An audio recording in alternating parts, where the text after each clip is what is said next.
Luke, where to start? Congratulations. What a roller coaster of a game that was. How do you sum that one up?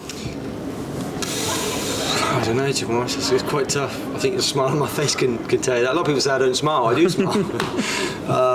It was a crazy game.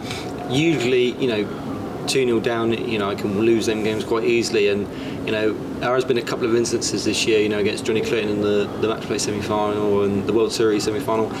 Them close games, I just end up not being the winner. I always play these really good games, and I just, I end up being the loser. But this time I'm happy that I was the winner for once. These classics that are, not the most amazing standard, but they're really tight. And usually I come off the loser, so I'm really proud of myself that I come off the winner for once. Just touching on what you said there, being it was against the calibre of player against Peter and what it means to you, could that be a career-defining moment, do you feel, even this early in your career?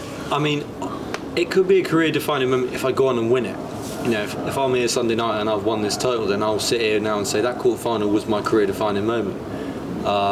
If I don't go on and win it, then of course it's not a career-defining moment, but it definitely will sit in the back of my mind now to believe that, if I'm behind in games, in big games, because this is a big tournament, that you can still come back, and I have that level that I know I can beat anybody. And I thought, as much as Peter ain't been his best this year, I thought he played fantastic there, regardless of how I played. I thought that was a great performance from him, and he's just showed that he's still ready to perform and still play well for the rest of the year on his part.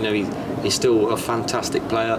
And that was a really tough game to win. I thought as much as I wasn't at my brilliant best, I thought I played really well there. You had to survive match starts and then re-find your composure for that double four. How big was that passage of play? Yeah, like I said, if I'm sat here Sunday and with the title, then I'll tell you that's one of the greatest starts I've ever thrown. But I couldn't even remember that you'd mismatch starts. It's all the blur sometimes when you're up there, you're just in the moment and you don't realise what's going on. But until Polly said in the interview, I didn't realise that he'd mismatched starts. So there was a massive moment. But of course now I'm thinking about I do remember I felt like my bottle sort of went away a little bit. I felt like when you're 2-0 down, you're pretty much out of the game. And then when I had the chance to level it and make parity, your emotions heighten and you think, oh my God, this is my chance to get back in it. And then last die, it's do or die in it. It's either in or you either go for it or you're out. And I showed a lot of bottle in the last start in the end, which I'm really thankful for. You're in that semi-final. How nice is it that you won't meet Michael van Gerwen in a semi-final? To be honest, I don't really think that. I would love to. I really love playing Michael. I think he brings out the best in me, and I bring the best out in him. I'm not going to sit here and say, oh, I'm so happy Michael's not in it. I might sound mad for saying that, but I'm not lying. I love playing Michael, and I think we've had some great games. So sometimes it's nice winning tournaments when you beat the best players in the world. Of course, he's not world number one, but in my mind, he's still the best player in the world. So to have beaten him alongside winning the title, if I do, it would have been massive. But of course, there's a lot of great players out there. Chris showed a lot of bottle yesterday. So tomorrow, I know I've got a really tough game, whether it's Joe or Chris. It's a really tough game, but I think they both know they're going to have a tough game as well. Luke, many congratulations. Thank you, Phil. Luke, coming off stage at 2-0 down, what was going through your mind at that point? Usually it would have been negative, but I think it's time for me to start thinking positive. I think everyone's seen that game. I didn't let my head drop. I wasn't negative. I think this is a new thing I have to adapt. I think I show too much negativity, shake my head too much, and it's got to stop. Because it doesn't look great. It doesn't look good for me. As much as in my head I'm not thinking these negative things, but I feel like it's just a habit now. I feel like I have to do it, and it's strange, but I feel like I've got a lot more inside my mind and a lot more mental strength than I let my body language show. So I think it's time for me now to stop shaking my head and start focusing on actually performing at my best. Do you think mentally you are as strong as the top players? I mean, what does a performance like that show about your character deep down? Yeah, I think in the last 12 months I've probably got that sort of mentality. But when you're not at the top, then you don't believe it. Now I'm at the top, I do believe it. You don't win them games if you haven't got a top mentality and a top mental, one of the top mental strengths. You can learn a lot. I think I'm good friends with Michael van Gerwen. He spoke to me a lot before in my younger years. He's got the greatest mindset of all time. he believes he'll win regardless whether he was, in the final 4-0 sets down. He believed he'll win. So you have to have that mindset to believe, because if you don't believe, of course you won't win. I think allow yourself to get to the top, and I think you just start believing naturally. How do you bring yourself back down after a result like that and prepare to back it up tomorrow? Yeah, I just it was a fantastic game, a great game, but of course, I'm nowhere near winning the title. That's just a quarter-final, so you have to. If this was the start of my career, it would have been hard to bring myself back up to earth, back down to earth. But I've experienced a lot of. I think it's my third major semi-final this year, so I have to accept that it was a great game, but there's a lot more work to do, because of course I want to win this title just like everyone else does. Thank you. Look, the emotions still seem pretty raw at the moment. Does that just show how much it means? Yeah, it does mean a lot to me. I've really worked so hard. A lot of people don't understand how, not just me, but everybody has given everything to the sport. We all sacrifice a lot, not just me, everybody.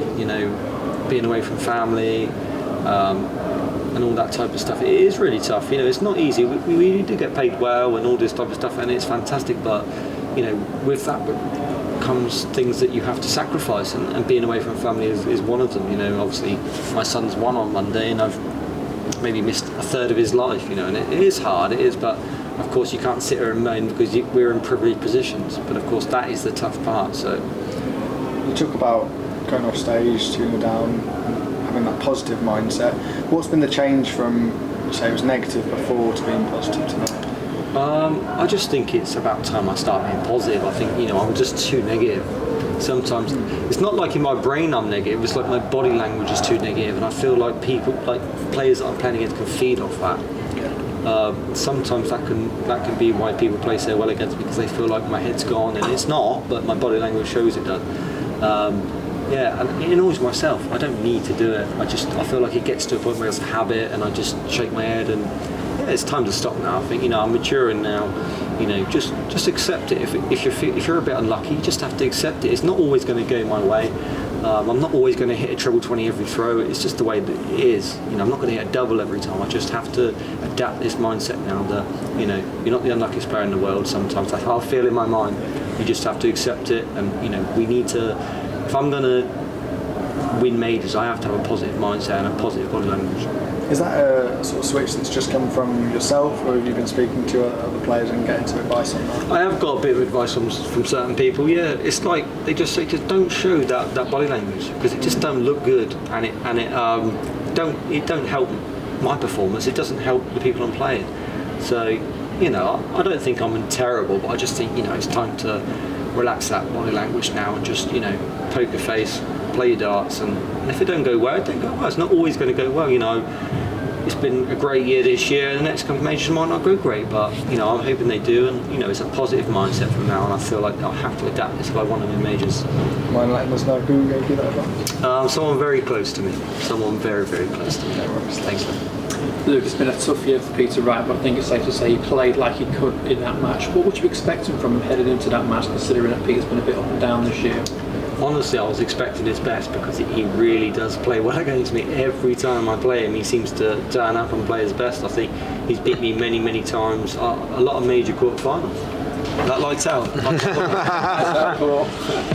He always seems to play well against me. So I just expected a tough game, to be honest. And the way he played, I thought, no one would have remembered how he's not been at his best this year. Let's be honest, but that was a great performance from him, and I think that he's not finished yet. He's got many, many years to give to this sport.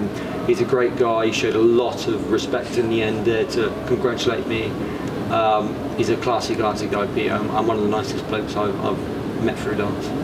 Yeah, I think it was a 97 average in that final set from you. When you're under that sort of pressure, it's performing at that level. What puts you in that elite bracket that you can raise it under the most immense pressure?